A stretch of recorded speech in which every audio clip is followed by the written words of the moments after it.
Hi, Dr. P here, and I'm going to talk about what some people call enemies of gaming.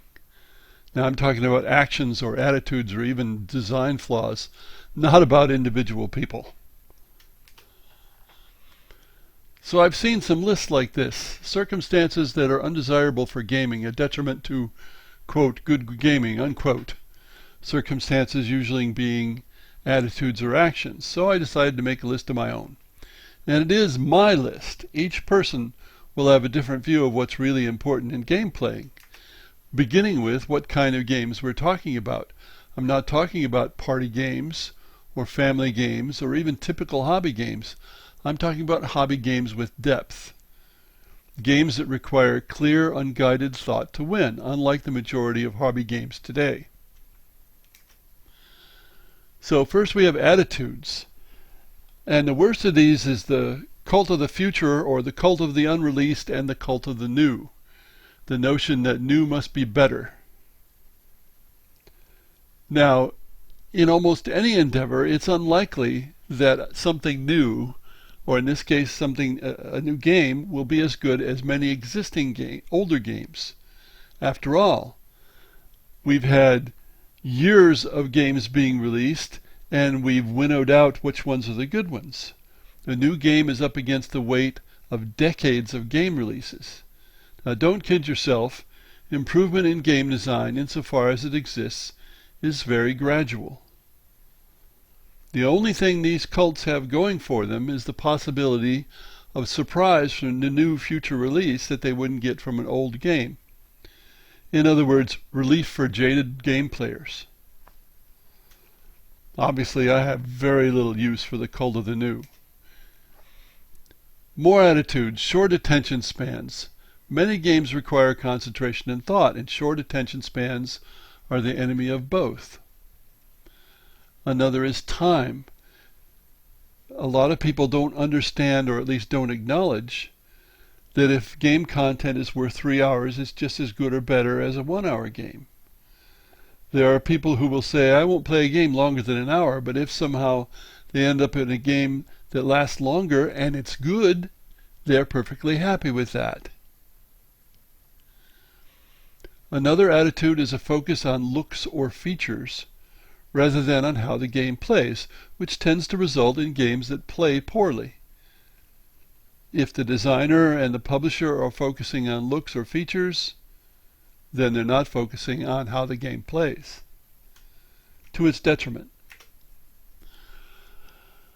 Another attitude, unfortunately, is exploration. There are many, many people who play a game to explore the rules of the game. And once they think they understand the rules pretty well and how the game works, they move on to the next game. And of course, in video games, we have this beating the game, and then you move on to the next game.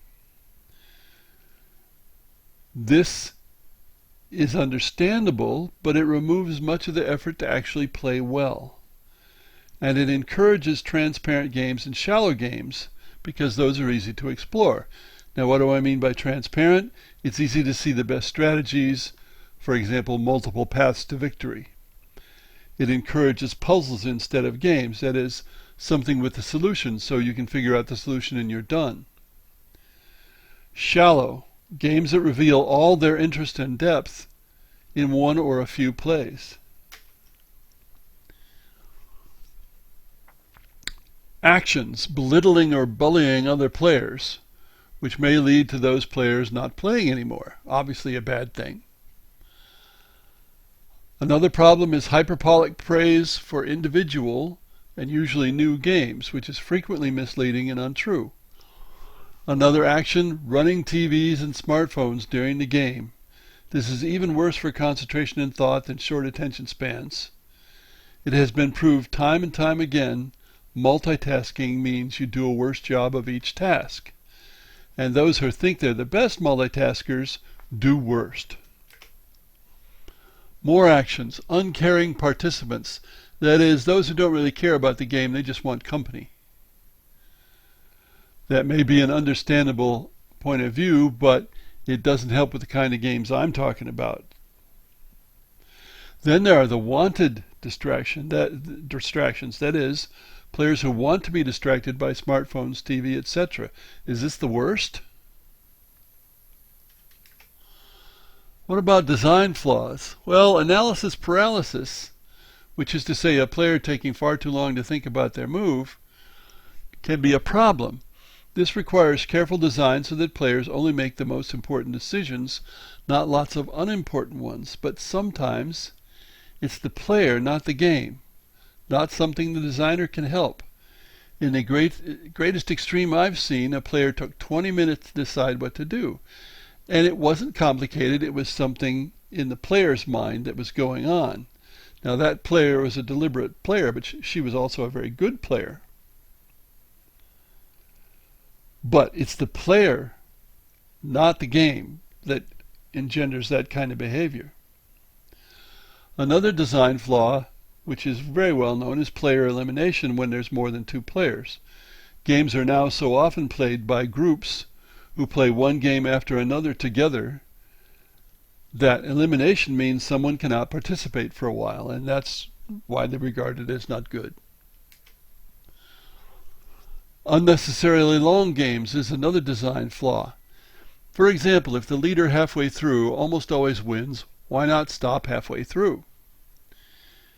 If nothing significant happens in the first few turns, why make people play them? If players take no important decisions in some stage of the game, why have them play that stage? And yet there are many games that don't pay attention to this necessity. Now there's a caveat here. I also like to play and design screwage games. Games where players mess with their friends. They screw them over. Many beer and pretzel games are of this type. I'm not only into serious hobby games. Nonetheless, most of what I've listed above is also inimical to this kind of what the hell play.